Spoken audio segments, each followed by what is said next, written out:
Moving on, residents of Kijiwetanga area in Malindi sub-county of Kilifi County have protested against what they termed as constant power blackouts in the area caused by laxity by the Kenya Power and Lighting Company officials, the Kplc.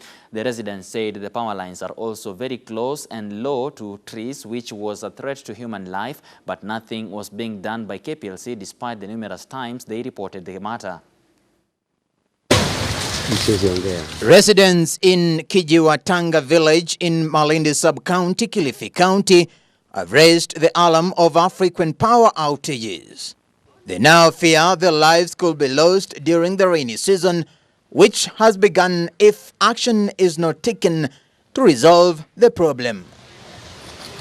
Led by Captain retired John Kai, the residents said they have incurred huge losses in their houses due to the outages and wondered why the Kplc was not responsive to the problems of the clients. People came around.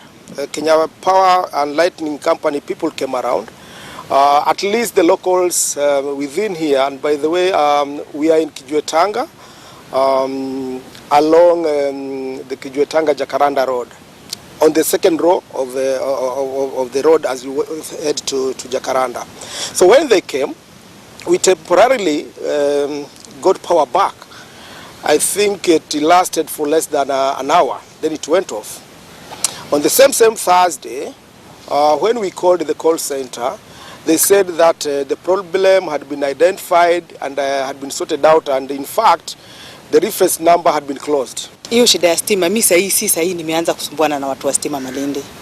I remember 2018 kuna mtu aligongwa na stima hapo kwangu kwa nyumba.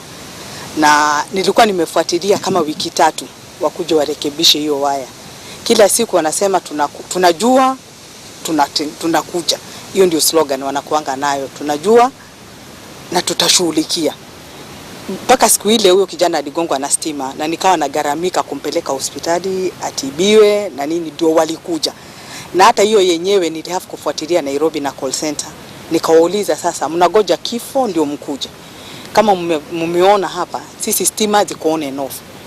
Hata vitu zetu kwa nyumba yani ziko tunaweka hizo hata fridge guard, but hata hatuziamini because hata sasa hii ukienda hata town kuna moto wa Malindi, utaambiwa moto wa Malindi, you know, like hata it is not even safe kuacha mtoto kwa nyumba au operate vitu za stima peke yake. Kai showed us one of the power lines which was very low, passing over trees, while the electricity post, which is falling down, was installed right inside a compound of one of the residents. As a community, we demand that power is restored because this is our right. We are paying for these services. And we need to get value for our money. Food has been lost in the refrigerators. Children have been suffering as they do their homework because they have to do it under either emergency lighting or even candles. We also demand that because there are 3 lines supplying this area, and understand one of them is having a history of low voltage. This is something that has been happening for so many years, and it is something that does not even give us confidence. So I can say that Kenya Power should pull their socks and make sure that this place is safe, because right now, as you can see, the power lines are very low and they've been low for a very long time, but they're not responding. This place is not safe. The residents claim they have reported the matter to Kplc.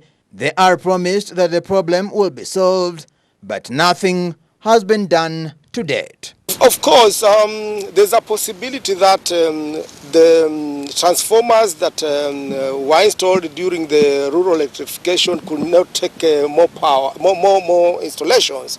So there's a possibility that the transformers are under pressure, overload and such like things. It is not us to decide when to do this. I think the Kenya Power Lighting Company are in a better place to know the amount of load. But I would imagine this is only for domestic use.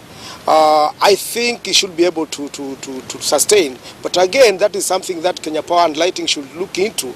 Last week, the problem worsened as power was on and off all the time, and they are worried that during the rainy season, there could be loss of lives due to the live wires, which are lying very low and dangerous. It is my right to have power. You know, like, stima ndio hiyo imeongezewa kutoka first 65% for the domestic users from 31 units and above. You can imagine how much you will be paying. Unaona? And again ndio hiyo sasa, hata mtoto wangu on Thursday alilala midnight tukistruggle na homework. Jana yenyewe akawa amesahau homework yake moja. 6:30 alikuwa. Unaona? Sasa hiyo masaibu yote, like, unaona mtoto anateseka, wewe mzazi unateseka, stima yenyewe umelipia. Si kama sasa sisi tunatumia token. Si already wako na pesa yetu. Is that not robbery without violence? Yes. Sisi tunasikia tunadhulumiwa kabisa.